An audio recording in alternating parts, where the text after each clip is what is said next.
한 주간 잘 지내셨죠? 우리 옆에 계시는 분들하고 한번 인사 나누겠습니다. 사랑합니다. 건강하세요. 예. 또다시 코로나19가 유행한다고 해서 우리의 마음이 편치는 않습니다. 그래도 한번 겪어보고 나니까 마음에 약간 여유가 생기지 않습니까? 무엇이든 한번 겪어보고 나면 그 다음에는 어떻게 해야 될 것인가에 대한 이해가 생겨서 여유가 생기는 것 같습니다. 그렇지만 우리가 사랑하는 사람을 떠나보내는 일은 아무리 반복해서 겪어보아도 떠나보내는 사람은 동일하지 않기 때문에 마음은 편치 않는 것 같습니다. 지난 2주 전에 처남 장례식을 위해서 영국 방문할 수 있도록 허락해 주시고 또 위로의 말씀들 나눠주신 성도님들께 진심으로 감사드립니다. 장례식 마치고 돌아오면서 많은 생각을 했습니다. 참 잘 살아야 되겠다. 왜냐하니까 사람은 이 땅에서 어떻게 살았느냐가 장례식 때 대부분 드러나는 것 같아요.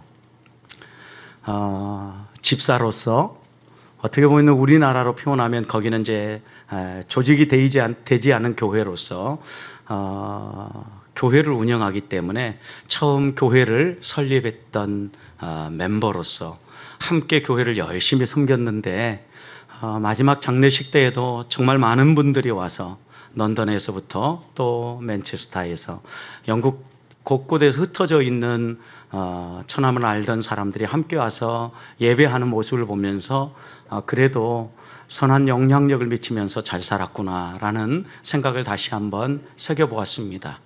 그러면서 2005년 저희가 안식년으로 1년 머물 때 어떻게 살았는가 잠시 1년 동안 보았던 그 모습이 제 마음속에 떠올랐습니다. 언제든지 버밍엄에 정착하기 위해서 오는 사람들이 있으면 시간을 내어주고 또 안내하고 그리고 어떻게 하면 이 사회에 적응하고 공부하고 또 그 다음에 신앙생활에 갈 수 있는가 섬겼던 그 형님을 보면서 그렇게 하나하나 베풀었던 사랑들이 이런 열매들로 마지막 떠나는 길에 보여지는구나 라고 다시 한번 마음에 새길 수 있었습니다. 그리고 무엇보다도 온라인상에서도 저와 함께 신학 공부를 했던 사람들이 처남 장례식에 대한 간단한 글을 올렸더니 그분이 목사님 처남이셨군요 라고 이렇게 이야기하는 걸 보면 참 많은 목회자들에게도 관계를 맺으면서 좋은 영향력을 미치지 않았나라는 생각을 갖고 돌아왔습니다. 그러나 분명한 것은 사랑하는 사람을 떠나보내는 것은 마음 아픈 일이지만 또 한편으로는 소망의 시간이기도 합니다. 천국에서 다시 만날 기대를 하기 때문입니다. 그 믿음을 가지고 조금은 일찍 헤어지고 조금은 일찍 떠나보냈지만 다시 하나님 나라에서 만날 소망을 가지고 잘 마치고 돌아왔습니다. 감사드립니다. 지난 주간에 와서 여러분과 말씀을 나누고 하나님 사랑 나누려고 또 목장 전체 모임이었기 때문에 충분한 시간이 없겠다, 또 짧은 시간 방문하기 때문에 말씀을 준비할 시간이 없겠다 판단을 하고 말씀을 잘 준비하고 목장 나눔지도 준비해서 미리 다 주보까지 만들어 놓고 출발을 했습니다. 그런데 역시 제 생각대로 안 된다라는 것을 또 한 번 경험했습니다. 비행기를 타고 비행기가 뜨기 위해서 활주로에 섰습니다. 이제 출발하는구나. 계획대로 가는구나. 이곳에서의 장례식도 마무리하고 모든 것이 잘 끝나고 가겠구나 라고 생각을 했는데 갑자기 기내 방송이 나왔습니다. 한 가지 점검을 위해서 주기장으로 다시 돌아가야 되겠다라는 겁니다. 그때부터 2시간 동안 열심히 고쳤는지 뭘 했는지는 모르지만 2시간이 흘렸습니다. 다시 기내 방송이 나왔습니다.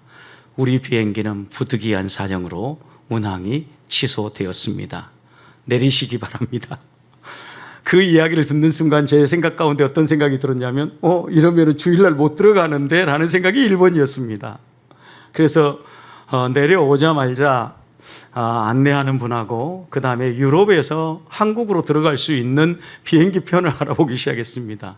근데 새로운 사실 알았는데 유럽에서 한국에 들어오는 직항은 전부 다 오후에 출발한다는 겁니다. 토요일 오후에 출발하면 보통 한 14시간 가까이 온 비행기를 타기 때문에 하루를 넘어서 그 다음날 오전 내지 오후에 도착한다는 거죠. 한 번 더 경유해서 트랜스퍼에서 가는 비행기를 알아보았는데도 역시 불가능이었습니다.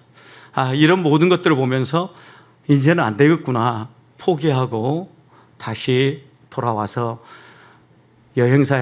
항공사에서 준비해 준 호텔로 가려고 하니까 버스 타는 것부터 시작해서 호텔에 체크인하는 것까지 비행기에 탔던 큰 비행기였기 때문에 수많은 사람들이 줄을 서 있었습니다. 체크인을 마무리하고 호텔에 들어와 보니까 새벽 2시였습니다. 생각을 해봤습니다. 하나님의 사람으로서 내가 무엇을 생각하고 무엇을 결정하려고 했는가. 잠시 생각을 했는데 제 마음속에 이런 생각이 들었습니다. 먼저 하나님 앞에 무릎 꿇어 기도하기보다는, 하나님의 뜻을 찾기보다는, 하나님의 생각을 묻기보다는 저의 이제까지의 그 경험을 가지고 어떻게 하면 이 위기 상황을 대처할 수 있을까를 먼저 계획하고 찾고 있더라고요. 그러면서 제 마음속에 들었던 것은 하나님 생각을 따라 살아간다는 게 쉽지 않구나. 상당히 많은 시간 기다리면서 버스를 타고 호텔로 이동하고 체크인하는 시간을 기다리면서, 왜냐하면 제가 조금 비싼 비행기 표를 끊어가지고 앞자리에 앉았었거든요. 잽싸게 나왔잖아요. 그때 시키는 대로 호텔에 와서 체크인 했으면 기다리지 않고 한 12시경 됐으면 들어와서 편안하게 씻고 쉬었을 텐데, 그날 저녁은 비행기에서 기내식을 줄 거라고 믿고 안 먹었는데 새벽 2시에 들어갔으니 완전히 쫄딱 굶었죠, 여러분. 그러니까 모든 것들을 다 생각해 보니까 하나님 앞에 먼저 묻고 기도하고 하나님이 무엇 때문에 이런 상황을 주셨는가를 먼저 찾았다면 이런 방황을 하지 않았을 텐데, 2시 돼가지고 호텔에 있는 식음료장에 가서 뭔가 먹을 것이 있는가 찾아봤더니요, 시리얼 바하고 물밖에 없더라고요. 이미 그 많은 사람이 다 사가버린 거죠. 그래서 또 한 번 경험하면서 하나님의 생각이 우리의 생각보다 훨씬 좋다라는 것을 다시 한번 믿는다면 상황이 펼쳐질 때마다 먼저 무릎 꿇어 기도해야 되겠다라는 생각을 또다시 갖게 되어졌습니다. 이사야 선지자는 이사야 57장 7절에서 우리에게 이렇게 권합니다. 악인은 그의 길을, 불의한 자는 그의 생각을 버리고 여호와께 돌아오라. 그리하면 그가 긍휼히 여기시리라. 우리 하나님께로 돌아오라. 그가 너그럽게 용서하시리라. 제가 처음 마음먹었던 것은 하나님 여유 있게 시간을 가진 것도 아니고 주일 잘 지키려고 화요일에 출발해서 수요일 장례식만 치르고 그 다음날 여러 가지 정리하고 바로 나와서 비행기 타고 지금 주일 지키려고 돌아오려고 하는데 하나님 왜 이렇게 비행기를 흔들어 놓으십니까? 라는 생각이 처음 들었거든요. 근데 여기에 하나님의 무슨 뜻이 있는지 저는 잘 몰라요. 그러나 분명한 것은 우리가 계획하고 우리가 생각하는 것이 하나님의 생각과는 비교가 되지 않는다라는 거예요. 그래서 이사야 57장에서 우리의 생각을 불의한 자의 생각으로, 악한 자의 생각으로 표현합니다. 여러분 생각해 보십시오. 우리 속에서 뭐가 나옵니까? 인간의 욕망과 인간의 꿈과 인간의 생각과 인간의 필요를 추구하는 이런 온갖 잡다한 생각들이 나오지 않습니까? 우리 주님께서도 사람 밖에서 안으로 들어가는 것이 사람을 더럽게 하고 부정하게 하는 것이 아니라 사람 마음속에서 나오는 것이 더럽게 만들고 부정하게 만든다라고 말씀하면서 너희의 생각을 깨끗하게 비워내고 그곳에 하나님의 말씀을 채우고 그 하나님의 선한 생각을 따라 살아가라고 이야기하지 않습니까? 이것을 이사야 선지자는 이사야 55장 8절에서 이렇게 얘기합니다. 이는 내 생각이 너희 생각과 다르며 내 길은 너희 길과 다름이니라. 여호와의 말씀이니라. 이는 하늘이 땅보다 높음 같이 내 길은 너희 길보다 높으며 내 생각은 너희 생각보다 높으니라. 하나님은 분명히 얘기합니다. 너희 생각과 내 생각과 다르다. 마치 하늘과 땅이 다른 것처럼 너희와 나의 생각은 다른데 내 생각은 너희 생각보다 높고 내 생각은 너희 생각보다 완전하며 내 생각은 너희 생각보다 훨씬 더 좋다라고 하나님은 이사야 선지자를 통하여 분명하게 선포합니다. 높고 완전하고 완벽한 길로 인도하시는 그 하나님을 신뢰한다면 매일 매 순간마다 하나님 앞에 하나님 내가 이 길을 어떻게 걸어가야 합니까? 하나님의 뜻은 무엇입니까? 라고 물으면서 한 발 한 발 걸어가는 길이 가장 안전한 길이고 행복한 길이라는 것을 기억하십시다. 자, 그렇다면 여러분 생각해 보십시오. 어디가 우리에게 안전한 길이고 어디가 안전한 곳입니까? 하나님이 함께 하시는 곳이죠. 하나님의 품 안이죠. 하나님의 뜻이 머무는 곳이죠. 하나님의 생각, 하나님의 뜻을 따라 걸어가는 그 길이 가장 좋은 길이죠. 그렇다고 하면 이 하나님의 뜻, 하나님의 생각을 따라 우리가 어떻게 살아갈 수 있습니까? 제일 먼저 하나님의 뜻과 하나님의 생각을 따라 살아가려고 하면요, 하나님의 생각이 내 생각보다 더 좋다라는 걸 인정해야 합니다. 이것이 먼저입니다. 오늘 17절 보십시오. 바로가 백성을 보낸 후에 블레셋 사람의 땅의 길은 가까울지라도 하나님이 그들을 그 길로 인도하지 아니하셨으니 이는 하나님이 말씀하시기를 이 백성이 전쟁을 하게 되면 마음을 돌이켜 애굽으로 돌아갈까 하였습니다. 하나님이 이스라엘 백성을 이제 드디어 애굽에서 출발하게 하셨습니다. 그런데 출발해서 가는데 그들이 어디로 가야 될지 갈 바를 몰랐습니다. 그러나 한 가지 분명한 것은 애굽에서 가나안으로 가는 빠른 길이 있었다라는 겁니다. 그 당시에 애굽과 가나안 땅으로 오가던 대상들, 무역상들이 다니는 길이 해안가로 이렇게 반듯하게 잘 뚫려 있었습니다. 만약 그 길로 갔다고 하면 빠르게 또 방황하지 아니하고 길을 잃지 않고 잘 갈 수 있을 텐데 그 길로 인도하지 않았다라는 거예요. 혹시라도 이스라엘 백성들 가운데 이 길을 한번 경험해 보았던 사람이 있다면 왜 이 길로 안 가지? 더 좋은 길이 있는데 왜 이 길로 안 가지? 분명히 의아해했을 것입니다. 그러나 하나님은 그 길로 인도하지 아니하시고 블레셋 땅의 길은 가까울지라도 그 길로 인도하지 않으시고 가까운 길이 있었지만 가까운 길이 아니라 하나님 보시기에 좋은 길, 안전한 길로 인도했다라는 거예요. 여러분, 왜 이 길이 좋지 않은 길입니까?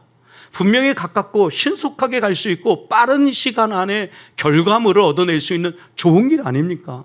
하나님도 하나님의 백성을 계획한 대로 가나안 땅에 빠르게 인도해 줄 수 있다면 이것처럼 좋은 길이 어디 있습니까?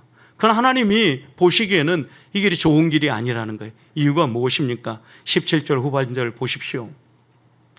하나님이 말씀하시기를 이 백성이 전쟁을 하게 되면 마음을 돌이켜 애굽으로 돌아갈까 함이라. 여러분, 블레셋 사람의 땅의 길을 지나가는데 이 길을 지나가면 뭘 피할 수 없다라는 거예요? 전쟁을 피할 수 없다라는 거예요. 그런데 여러분, 여기에서 한 가지 생각해야 될 것이 있습니다. 가나안 7족속을 하나님이 그렇게 강력한 능력을 발휘해서 쓸어버리시고 이스라엘 백성이 그곳에서 살 수 있도록 은혜를 베풀어 주잖아요. 이 블레셋도 하나님이 그렇게 하면 되잖아요. 여러분, 그런데 하나님은 이 블레셋의 땅은 피해가게 하셨다고요. 실제로 고대 역사가들의 기록에 보면 이 블레셋은요, 아주 강력한 힘을 가진 사람들이었어요. 가나안에 있는 도시 국가를 형성하고 있는 이들보다도 훨씬 더 강력한 힘을 가지고 있었는데 그 당시에 강대국이라고 할 수 있는 스파르타의 철학과 교육을 가지고 잘 세워진 나라였다고 합니다. 실제로 이스라엘 역사의 블레셋과의 관계를 보면 삼손 시대까지만 해도 이 블레셋은요, 지속적으로 이스라엘을 괴롭히는 세력이었어요. 곡식을 수확할 시기, 포도원에 포도를 따서 포도즙을 만들 그때쯤 되면 블레셋은 공격에 옵니다. 수확한 거 싹 빼앗아 가버리는 거예요. 여러분, 이 블레셋이 얼마나 이스라엘 백성들에게 강력한 힘으로 가시 역할을 했는지 알 수 없습니다. 이런 강력한 블레셋을 만나면 분명히 전쟁을 치르게 될 것이고 이 전쟁에서 피해를 피할 수 없을 텐데 하나님은 이 전쟁을 통하여 이스라엘 백성이 나오자마자 애굽으로 돌아가자라고 말할 수 있기 때문에 이 길이 아니라 좀 멀지만 돌아가는 길을 선택했다라는 겁니다. 때때로 우리의 인생에 있어서도 바로 가는 길이 있어도 하나님은 돌아가게 하실 때가 있습니다. 하나님이 우리를 돌아가게 하실 때에는 이유가 있다라는 거죠. 이 길이 더 좋은 길이고 만약 빠른 길 또 가까운 길로 갔다가 우리가 잃을 것이 있기 때문에 하나님이 그 길을 피하게 하신다라는 겁니다. 실제로 이스라엘 백성이 나올 때의 모습을 보십시오. 이스라엘 백성은 하나님이요 질서정연하게 나오는데 하나님의 훈련이에요. 하나님의 훈련. 12지파가 어느 지파 순서부터 나올 것인지 순서를 정해 주십니다. 그리고 머물 때 성막을 중심으로 어디에 진을 칠 것인지 진치는 자리도 정해 주십니다. 그렇게 이동해서 일사불란하게 질서정연하게 이동을 했습니다. 여러분, 그런데 이 훈련의 가장 첫 번 훈련임을 기억해야 합니다. 우리 남자분들 군대 가셨죠? 군대에 들어가면 제일 먼저 하는 훈련이 무엇입니까? 제식훈련입니다. 제식훈련. 줄 맞춰 서는 것, 우양우자양자, 우로가 좌로가, 앞으로가 뒤로가. 여러분, 이런 훈련부터 제일 먼저 제식훈련. 제식훈련이 돼야 그 다음 총도 들고 제식훈련을 해요. 하나님은 이스라엘 백성들에게 싸우기 전에 제일 먼저 제식훈련부터 무슨 제식훈련입니까? 하나님의 명령에 따라서 움직이는 훈련부터 시키고 있는 거예요. 가라면 가고 멈춰서라 멈춰서고 좌로 가라면 좌로 가고 우로 가라면 우로 가라는 열과 오를 맞춰서 걸어가는 훈련부터 시키고 계시는 거죠. 아직은 싸울 때가 아닌 거죠. 저도 어렸을 때 탁구를 배웠던 적이 있습니다.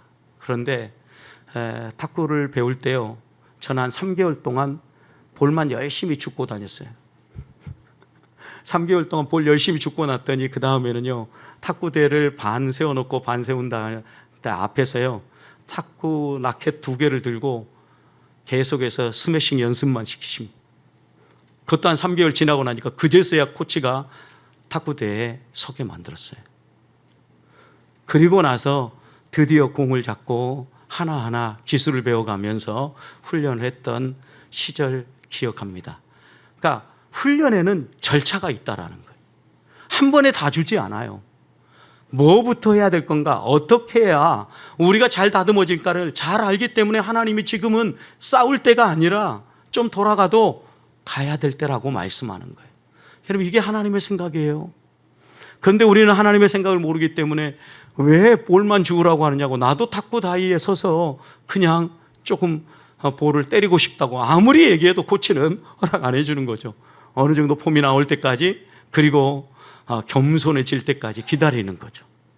그러면서 어느 정도 준비되어졌다고 할 때, 어느 정도 폼이 나온다라고 생각할 때 그제서야 탁구 대회에 서서 볼을 주고받을 수 있도록 하더라는 거죠. 하나님 만지시는 손길도 분명한 것입니다. 하나님을 신뢰하며 길을 가는 훈련이 되어져야 그 다음 우리가 모든 걸 할 수 있는 겁니다. 하나님의 생각을 존중하십시다. 내 인생의 여정에서도 하나님이 돌아가게 하신다라고 하면 이유가 있는 것이고, 반듯하게 가게 하신다면 이유가 있는 것입니다. 오늘 우리의 생각보다 하나님의 생각이 훨씬 더 크고 완벽하다라는 것을 믿고, 지금은 이해 안 돼도, 지금은 마음에 서운해도 하나님 앞에 기도하십시다. 하나님, 내가 내 생각 주장하지 아니하고 하나님의 생각을 따라가게 해 주옵소서. 이렇게 기도하며 승리하는 성도들이 되시기를 축복합니다. 두 번째 19절 보십시오.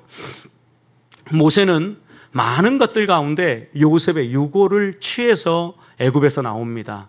하나님은 모세를 통하여서 이스라엘 백성들에게 애굽에서 출발하기 전에 애굽 사람들이 가지고 있는 은금 보화와 온갖 좋은 것을 구하라 그랬습니다.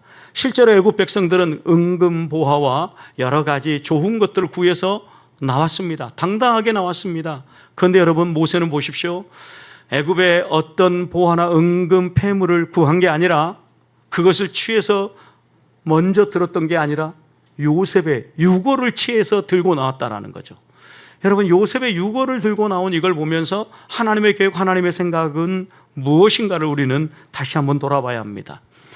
그가 요셉의 유고를 들었다는 얘기는 이 세상의 은금 보물보다는 하나님의 말씀, 하나님의 약속을 더 소중한 것으로 생각하고 붙들었다라는 말씀이지요.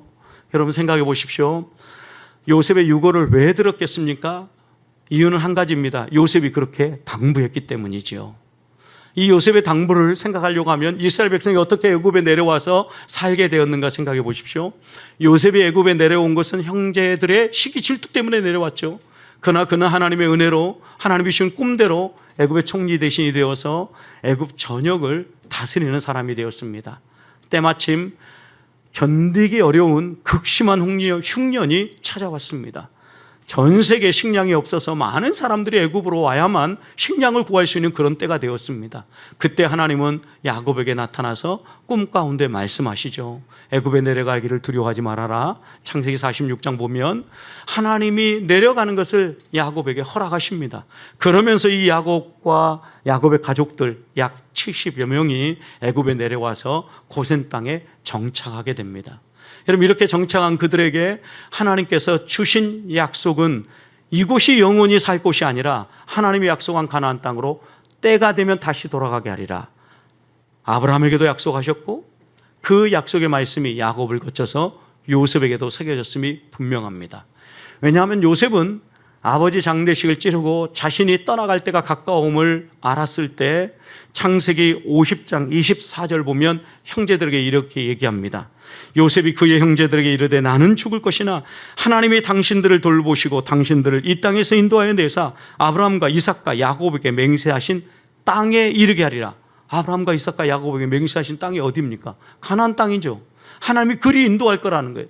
그러면서 형제들만이 아니라 이스라엘 백성들 분명하게 이렇게 얘기합니다. 또 요셉이 이스라엘 자손에게 맹세시켜 이르기를 하나님이 반드시 당신들을 돌보시리니 당신들은 여기서 내 해골을 메고 올라가겠다 하라.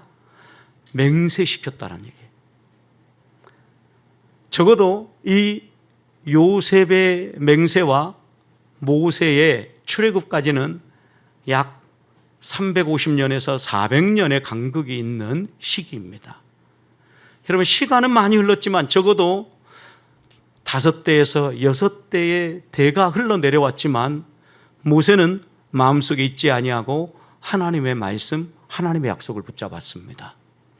그리고 이스라엘 백성을 이끌 지도자로서 자신이 붙잡아야 될 것은 하나님의 약속의 말씀이었고 요셉의 유고를 취해서 가야 되겠다라고 마음먹었기 때문에 그는 요셉의 유고를 취하고 애굽에서 나왔던 겁니다. 실제로 성경의 이야기 창세기를 보면 요셉의 장례식에 대한 이야기가 매장이 없습니다. 여러분, 입관으로 끝납니다.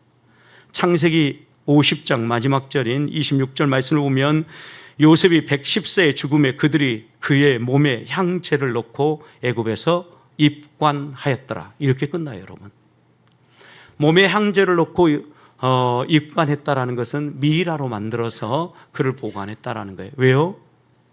데리고 나가야 되니까. 하나님은 약속하신 대로 행하실 것을 믿었기 때문에 이들은 이렇게 입관으로 장례식을 마무리하고 하나님이 언제나 우리를 약속의 땅으로 인도할까 기다렸다라는 겁니다. 요셉은 그 유언을 간직했고 그 유언대로 행동한 것입니다. 사랑하는 성도들, 우리들도 광야 같은 이 세상을 살아갑니다. 그런데 우리가 이 세상을 살아갈 때 붙잡아야 될 것이 무엇입니까? 하나님의 말씀입니다. 하나님의 생각과 하나님의 마음이 담긴 그 말씀을 붙잡고 살아가야 아무리 시간이 흘러도 흔들리지 않고 우리가 믿음의 길을 갈 수 있다는 겁니다. 우리가 머물 곳은 이 땅이 아닙니다. 우리가 바라봐야 될 것이 어디입니까? 하나님 나라입니다. 영원한 하나님 나라 천국입니다. 이스라엘 백성의 애굽이 아무리 살기 좋은 곳이고 그곳이 아무리 많은 혜택을 주는 곳이랄지라도 영원히 머물 곳이 아니라 가나안 땅으로 가야 될 것임을 알았던 것처럼 우리가 이 땅에서 아무리 문명의 이기를 누리면서 온갖 편리를 누리고 있다고 해도 또 많은 부와 재산을 가지고 내가 행복하게 살고 있다고 해도 이곳은 영원히 머물 곳이 아닙니다. 떠날 곳입니다. 하나님 앞에서 다시 한번 우리의 삶을 점검합시다. 나는 무엇을 붙잡고 살고 있습니까? 하나님의 약속의 말씀을 붙잡고 언제든 하나님이 부르시면 주님, 제가 여기 있습니다. 저를 써주십시오. 제가 하나님 품에 안기기를 원합니다. 평안하게 하나님의 품 안에 잠들기 원합니다. 이런 기도 제목을 가지고 살고 계십니까? 당장 눈앞에 펼쳐지는 기적의 열매 그리고 세상의 은금부화보다는 하나님의 약속의 말씀을 붙잡고 묵묵히 하루하루 한 주 한 주를 더하면서 주님 다시 오실 그날을 사모하며 천국을 소망하며 걸어가는 성도들이 되시기를 주님의 이름으로 축복합니다. 마지막으로 오늘 21절과 22절 말씀을 보면 하나님의 생각은 우리에게 가장 좋은 길로 인도하는 것입니다. 21절 보십시오. 여호와께서 그들 앞에서 가시며 낮에는 구름 기둥으로 그들을 인도하시고 밤에는 불 기둥을 그들에게 비추사 낮이나 밤이나 진행하게 하시니 낮에는 구름 기둥 밤에는 불 기둥이 백성 앞에서 떠나지 아니하니라. 하나님은 이스라엘 백성을 하나님의 생각대로 이끌어갈 때 사용했던 도구가 있었는데 구름 기둥과 불 기둥이었습니다. 항상 앞에서 구름 기둥으로 불 기둥으로 비추어 주시고 또 안내하시면서 이 200만 명 이상 되어지는 이 사람들이 따라갈 수 있도록 한 발 한 발 이끌어 주셨다는 겁니다. 여러분, 구름 기둥, 불 기둥이 이스라엘 백성을 인도하게 하셨는데 그 불 기둥, 구름 기둥이 어떻게 이스라엘 백성을 인도합니까? 하나님의 생각, 하나님의 인도하심은요, 이 불 기둥과 구름 기둥에 담겨져 있는데 하나님은요 항상 우리 앞서서 인도하신다라는 거예요. 뒤에서 어디로 가면 돼 라고 이야기하지 않습니다. 여러분, 제가 처남 장례식을 하면서 마음속에 제일 먼저 떠올랐던 것은 2005년 안식년 때 제가 버밍엄 다운타운에 나갔다 와야 뭔가 서류를 하나 처리할 일이 있어 다운타운 나갔다 와야 되는데 그때 잊어버리지도 않습니다. 28번을 노스필드에서 타고 어디에서 내려서 이 일 보고 이렇게 오면 된다라고 가르쳐 줬는데 제가 거기에 살면서 한 가지 놓쳤던 게 있었습니다. 다운타운은 대부분 원웨이입니다. 일방통행이에요. 내가 내린 자리에 가가지고 버스를 타려고 했더니 그 버스가 그리 가는 게 아닌 거예요. 제가 다시 돌아오려고 하면 버스를 찾아야 되는데 어디에서 타는지를 알 수가 없어요. 잘 타고 올 줄 알고 타고 오라고만 했는데 그때부터 아무리 찾아도 30분, 1시간 동안 헤맸는데 못 찾았어요. 그래서 그 다음 머릿속에 번뜩 스쳐 지나가는 게 뭐냐면 사람들에게 물어보면 되는데 물어보지 않고 혼자 낑낑대다가 드디어 생각이 났어요. 물어봤더니 당장 가르쳐 주는 거예요. 1시간 동안 헤맸다가 그 안내해 주는 말 한마디에 타고 돌아왔던 기억이 제가 첫 번 영국 범여행에서 경험했던 첫 번 경험이에요. 그래서 장례식 치는데 마음속에 딱 그 생각이 나더라고요. 여러분 생각해 보십시오. 누군가가 앞서서 따라가면 돼요. 어디를 가든지. 모르는 길도 상관없어요. 요즘은 여러분 그러잖아요. 예전에는 저는 지도 보면서 좌표하면서 몇 번 도로 어디에서 좌회전 우회전 이러면서 따라갔는데 요즘은 누가 안내해 줍니까? 아름다운 목소리에 아가씨가 안내해 줍니다. 내비게이션이 안내해 주니까 길을 몰라요. 한번 따라갔다만 왔기 때문에. 어디에서 어디로 가는지를 모르는데 옛날에는 지도 보면서 제가 이렇게 다 좌표를 찍고 가니까 어디를 따라가도 이곳 이렇게 갔구나라고 머릿속에 떠오르는데 지금은 내비게이션만 따라갔다 오는 겁니다. 실제로 이렇게 여러분 다녀오면은요 잘 모르지만 분명한 것은요 안전하게 목적지까지 간다는 거 확실합니다. 누군가가 안내해 주기 때문에. 여러분 그런데 하나님은 이스라엘 백성들을 어떻게 인도합니까?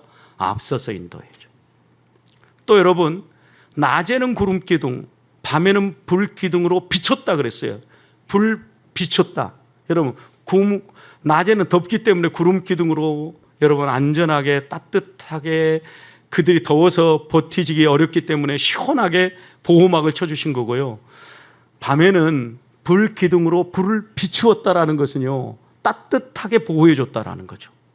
여러분, 이 얘기는 뭐예요? 때에 맞는 은혜로 보호하시고 인도하신다라는 거예요.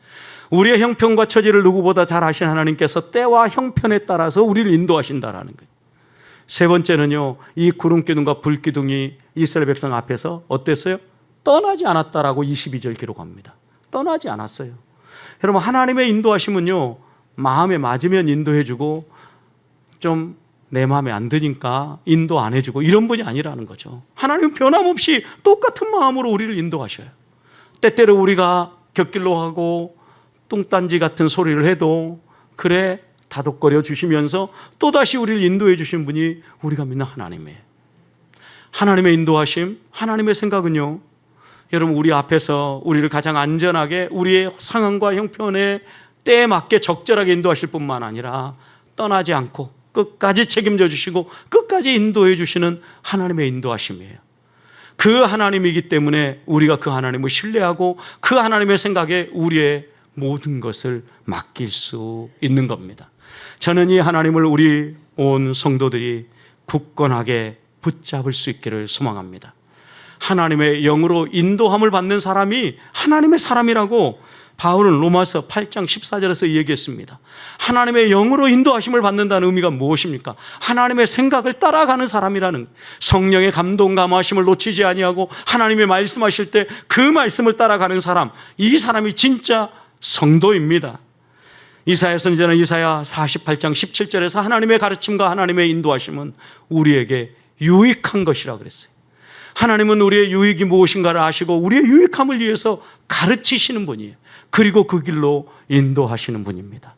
이 하나님을 신뢰하면서 한 주간 동안, 한 달 동안 하나님이 뭐라고 인도하시든 그 길을 묵묵히 따라감으로 하나님께서 우리에게 약속하신 풍성한 삶을 누리는 우리 보배의 성도들이 되시기를 주님의 이름으로 축복합니다.